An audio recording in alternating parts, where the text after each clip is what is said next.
શિકાગોમાં illegally રહેતા લોકો પરથી એક મોટી આફત હાલ પૂરતી ટળી ગઈ છે. અનડોક્યુમેન્ટેડ ગુજરાતીઓની ખાસી વસ્તી ધરાવતા શહેરમાં સપ્ટેમ્બરમાં ઇમિગ્રેશન એન્ફોર્સમેન્ટ શરૂ થયું હતું અને ગયા સપ્તાહે ફરી તેમાં તેજી આવી હતી. ગત બુધવારે હાથ ધરાયેલી કાર્યવાહીમાં બે ગુજરાતી કેબ ડ્રાઈવર્સ પણ એરપોર્ટ પરથી અરેસ્ટ થયા હતા.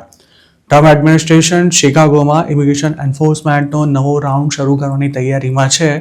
તેવામાં આ શહેરમાં નેશનલ ગાર્ડ્સને તૈનાત કરવાની પણ સરકારની યોજના હતી, પણ ફેડરલ અને અપીલ્સ કોર્ટ બાદ હવે સુપ્રીમ કોર્ટે પણ તેના પર હંગામી બ્રેક મારી દીધી છે. અમેરિકાની સુપ્રીમ કોર્ટે મંગળવારે ટ્રમ્પ એડમિનિસ્ટ્રેશનને નેશનલ ગાર્ડ ટ્રુપ્સને શિકાગો મોકલવાની મંજૂરી આપવાનો ઇનકાર કરી દીધો હતો. જો નેશનલ ગાર્ડને શિકાગો મોકલી તૈનાત કરવામાં આવ્યા હોત તો LA અને DCની માફક આ શહેરમાં પણ ઇલીગલ ઇમિગ્રન્ટ્સનું કદાચ ઘરની બહાર નીકળવાનું પણ મુશ્કેલ થઈ શક્યું હોત. આમ તો સપ્ટેમ્બરમાં જ ટ્રમ્પે ઓપરેશન મિડવે બ્લિચ શરૂ કર્યું તે વખતે જ નેશનલ ગાર્ડને શિકાગો મોકલી દેવામાં આવ્યા હતા, પણ કોર્ટે તેમને તૈનાત કરવા પર મનાઈ ફરમાવી દીધી હતી. ફેડરલ બાદ અપીલ્સ કોર્ટે પણ આ જ વલણ અપનાવતા અમુક દિવસો સુધી રાહ જોયા બાદ આખરે નેશનલ ગાર્ડને શિકાગોથી રવાના કરવાનું શરૂ કરી દેવાયું હતું. પણ સરકારે હથિયાર હેઠા મૂકવાને બદલે છેક સુપ્રીમ કોર્ટ સુધી કાયદાકીય લડાઈ લડવાની જાહેરાત કરી હતી. મંગળવારે સુપ્રીમમાં આ કેસની હિયરિંગ થઈ ત્યારે કોર્ટે નીચલી કોર્ટના આદેશને યથાવત રાખતા ફરિયાદ પક્ષ એટલે કે ઇલિનોય સ્ટેટની તરફેણમાં હંગામી ચુકાદો આપ્યો હતો.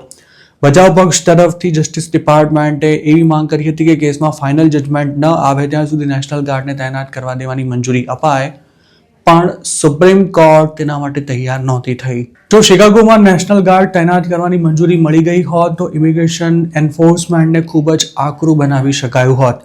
ખાસ તો DCમાં નેશનલ ગાર્ડને કારણે જ મોટી સંખ્યામાં અનડોક્યુમેન્ટેડ ઇમિગ્રન્ટ્સની ધરપકડ થઈ શકી હતી. તે વખતે વોશિંગ્ટન DCમાં ઠેર ઠેર નેશનલ ગાર્ડ ટ્રુપ્સે ટ્રાફિક સ્ટોપ્સ ગોઠવી વાહન ચાલકોને અટકાવી તેમના ID ચેક કરવાની સાથે રેન્ડમ ચેકિંગ દરમિયાન પણ ઇલીગલ ઇમિગ્રન્ટ્સને અરેસ્ટ કર્યા હતા. હાલ શિકાગોમાં ઇમિગ્રેશન એન્ફોર્સમેન્ટની કાર્યવાહી મોટાભાગે બોર્ડર પેટ્રોલ દ્વારા કરવામાં આવી રહી છે અને ડિસેમ્બરના સેકન્ડ વીકમાં 200 જેટલા બોર્ડર પેટ્રોલ એજન્ટ્સને શિકાગોમાં તૈનાત કરવામાં આવ્યા હતા. જોકે નેશનલ ગાર્ડને શિકાગો મોકલવાની મંજૂરી મળી હોત તો આ આંકડો ઘણો જ વધારી શકાયો હોત અને તેની સીધી અસર રોજે રોજ થતા ધરપકડના આંકડા પર પણ જોવા મળી હોત. આમ તો શિકાગોમાં વોરંટ વિના અરેસ્ટ કરાયેલા લગભગ 700 જેટલા અનડોક્યુમેન્ટેડ ઇમિગ્રન્ટ્સને પણ તાત્કાલિક જેલમાંથી છોડી દેવા માટે ફેડરલ કોર્ટે તાકીદ કરી હતી, પણ આ મામલો કાયદાકીય ગૂંચમાં પડ્યા બાદ તેના પર પણ સ્ટે આવી ગયો હતો. શિકાગોમાં છેલ્લા 3 મહિનામાં 3 થી 4 હજાર જેટલા ઇલીગલ ઇમિગ્રન્ટ્સ અરેસ્ટ થયા છે, જેમાં મોટાભાગના લોકોનો કોઈ જ ક્રાઇમ રેકોર્ડ નથી અને વોરંટ વિના અરેસ્ટ કરાયા હોય તેવા લોકોની સંખ્યા પણ ખૂબ જ છે. ફેડરલ કોર્ટે બોર્ડર પેટ્રોલને એવી તાકીદ કરી હતી કે બ્લેન્ક વોરંટના આધારે જો કોઈ ઇમિગ્રન્ટની ધરપકડ કરવામાં આવશે તો આમ કરવા માટે કોર્ટને ખુલાસો આપવો પડશે.